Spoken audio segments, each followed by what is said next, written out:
Olá, bem-vindos a esta nossa devocional desta quinta-feira, dia 30 de julho de 2020. Estamos gravando estes pequenos vídeos a respeito da lei moral e estamos vendo como a lei moral é útil para a vida do cristão. Estamos vendo o que é a lei moral, qual é a sua natureza e chegamos neste vídeo que nós trataremos de como a lei moral pode ser encontrada em sua forma resumida nas páginas das Sagradas Escrituras. Na verdade, foi uma necessidade que houvesse tal resumo ou tal sumário da lei moral. Isso acontece exatamente porque a sua natureza espiritual e perfeita faz com que a mente humana se torne incapaz de apreender e aprender tudo o que significa, tudo o que é a lei moral, tanto em sua extensão quanto em sua profundidade. Então Deus, que falou em língua humana, acomodou-se também à mente e à inteligência humana.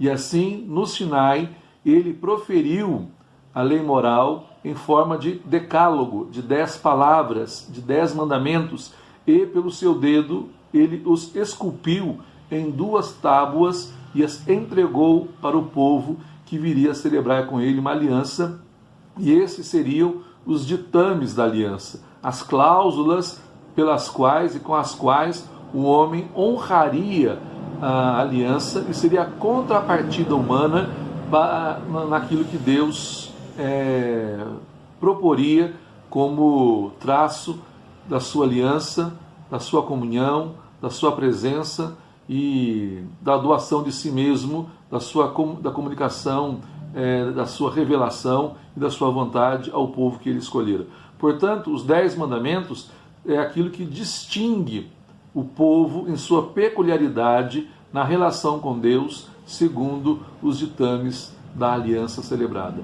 Posto isso, nós precisamos compreender que há um aspecto bastante didático na lei moral, resumida e sintetizada nos 10 mandamentos. É que a primeira e a segunda tábuas contêm exigências morais e éticas distintas. Na verdade, elas são exigentes entre si, ou seja, elas guardam reciprocidade, elas guardam, digamos assim, a necessidade de uma e da outra, mas elas têm objetivos bastante distintos para a educação do povo de Deus. A primeira das tábuas, ela contém 4 mandamentos, e elas sumariam o nosso dever, a nossa responsabilidade para com Deus.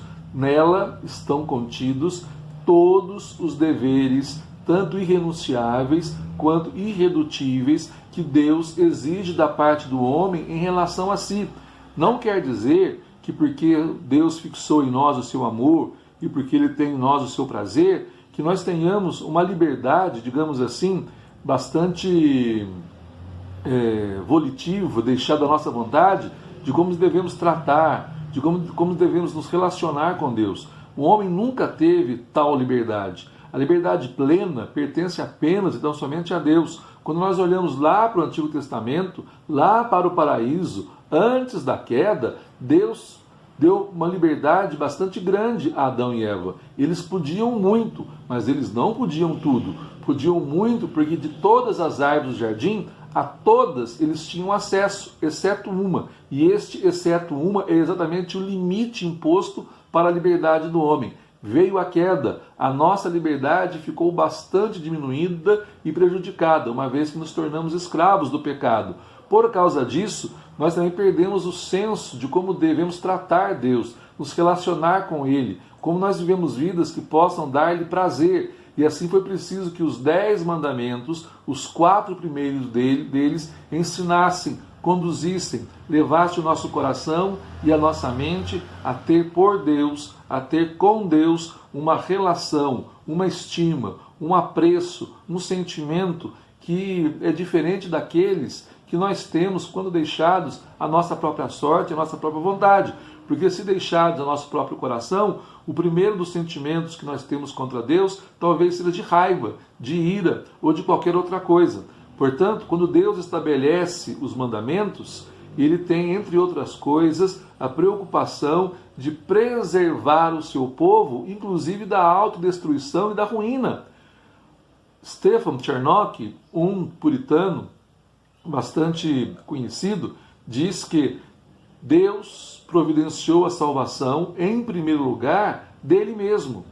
Se há uma coisa que Deus salvou-nos antes do pecado, inclusive, foi de sua ira, de sua presença. Porque nós jamais suportaríamos a santidade, jamais suportaríamos o juízo, jamais suportaríamos a maravilha que é Deus, posto que somos criaturas pobres, pequenas, frágeis e, o que é pior, manchados pelo pecado.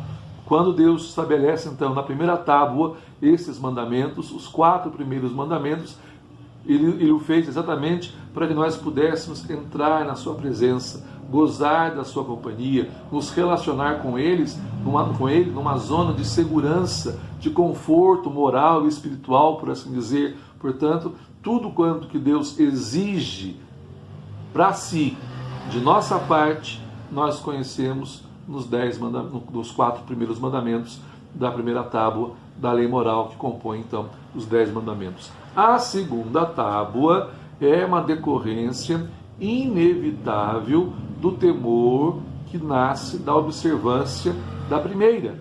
Portanto, este Deus que nós encontramos, a sua imagem, bem como semelhança com ele nos demais homens, nos levam a ter um relacionamento com os outros homens pautados por uma ética e por uma moral de um padrão altíssimo. Então a segunda tábua contém 6 mandamentos que dizem respeito qual é a maneira correta, necessariamente correta, acertada, que devemos ter no relacionamento em todas as áreas da vida, que passam pela sexualidade, pelo casamento, pelo zelo, pelo bom nome que devemos dar e respeitar dos outros, sendo responsáveis por sua reputação, pelos seus bens, por sua família, pelo seu bem-estar espiritual, ou seja, não há área ou dimensão da existência que nós não devemos tratar com reverência também, com cuidado, com zelo,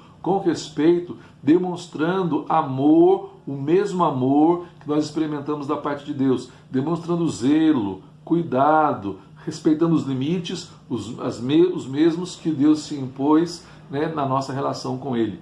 Na verdade, os 10 mandamentos, na segunda tábua, os 6 mandamentos, eles foram esculpidos para se invalidar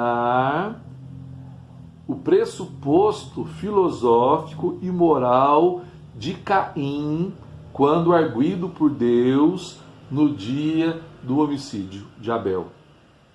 Quando Deus pergunta para Caim onde estava o seu irmão, e a resposta de Caim foi: seria eu, porventura, guarda do meu irmão, tutor do meu irmão, responsável pelo meu irmão? Aquele silêncio de Deus para esta pergunta agora ganha resposta de maneira bastante inteligível, das quais os homens não podem justificar a ignorância, dizendo: sim, você é guarda do seu irmão em toda esta extensão de seus relacionamentos, em toda esta profundidade e com todos os desdobramentos de cada um desses mandamentos, desde o bom nome a não prejudicar moral, nem financeira, nem afetiva, nem emocional e nem sexualmente o seu próximo. Ou seja, é um cuidado, é uma guarda, é uma espécie de mentoria, de cuidado pelo outro, que nós devemos observar, cumprir, fazer em decorrência da nossa relação com Deus. Portanto, quero chamar a sua atenção que a lei moral pode ser conhecida, claramente conhecida, pode ser observável e pode ser, inclusive, praticada agora, sem o peso da maldição que ela decorre, mas livres em Cristo, para que o nosso relacionamento com Deus seja proveitoso a nós, gozoso a nossa alma, prazeroso a Ele, o nosso relacionamento seja com os nossos irmãos, pacífico, santo e ao mesmo tempo que comunique bênção e graça em tudo quanto nós falamos, fazemos e convivemos com aqueles que trazem conosco a imagem e a semelhança do nosso Deus. E que Ele muito, muito te abençoe.